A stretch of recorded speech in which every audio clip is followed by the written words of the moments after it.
السلام عليكم ورحمة الله وبركاته. جايس ولكن عبد القني أحمد halkaad nagala socotaan waa Cabdiqani Axmed Channel. Kusoo dhawaada maanta mowduuc cusub. Waxaynu ka hadli doonaa mowduuc aad u muhiim ah. Mowduucaasna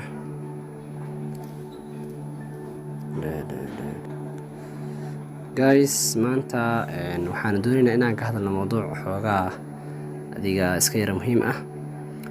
Marka waxaanu ka hadlaynaa insha Allah waxyaabo qaar oo WhatsApp-ka ku saabsan si aad uga dhigan lahayd private WhatsApp-ka oo aad u jeedaan waxyaabaha qaar oo WhatsApp-ka ku saaran sidaad private uga dhigan lahayd haddii ay naqan lahayd status iyo haddii ay naqan lahayd status iyo haddii ay naqan lahayd waxyaabo kale sida lasting oo kale. adiga waynu gudagali doonaa insha Allah. Marka WhatsApp-kan marka hore galeynaa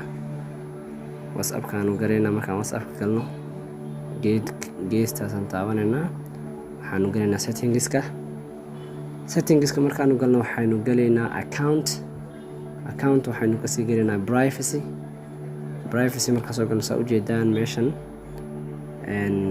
last seen iyo profile photo iyo about iyo status ba u jeedaan.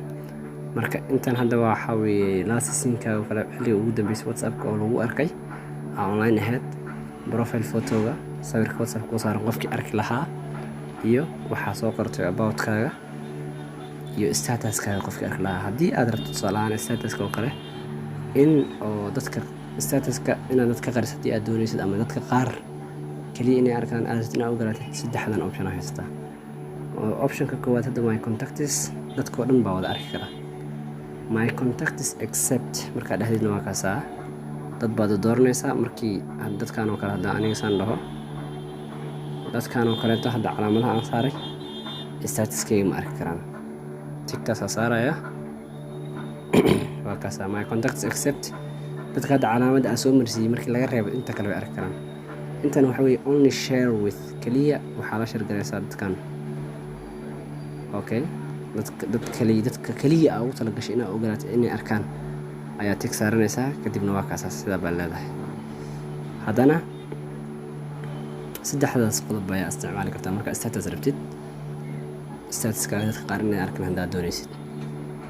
dan baynu dhahaynaa waanu kasoo laabanaynaa waxaa ku saara profile photo isna waa sidoo kale haddaad rabtid inay contactskaaga dadka kugu jira bis arkaan waa kaasaa haddii qof walba inuu arko waa kaasaa nobody qof arki kaya malaha sawirka ku saaran meel cad baa soo baxaysa dhow hadda saas ka dhigtid. sorry meesha hadda last scene-ka xilliga ugu dambeysay online-ka ahayd waaye xilliga ugu dambeysay online-ka ahayd saddexdan option aad isticmaali kartaa. qof walba arki kara my contacts dadka kugu jiraan arki kara qofkii numberkaaga haay oo adiga kugu jira wuu arki karaa everyone markay tahay. my contactsna markay dadka kugu jira contactyadaada arki kara nobody waxa waaye cid arki karta malaha xilliga ugu dambeysay. marka my contacts aan iska saaranaya hadda profile photo sidoo kale my contacts ay saaran nobody hadda dhahdid cid arkaysa malaha profile photo-gaada my contacts kan noo soo celi. marka guys waa kaasaa maanta intaasan rabay inaan idinla wadaago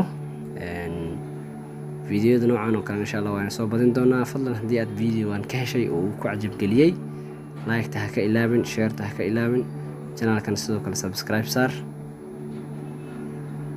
والسلام عليكم ورحمة الله وبركاته.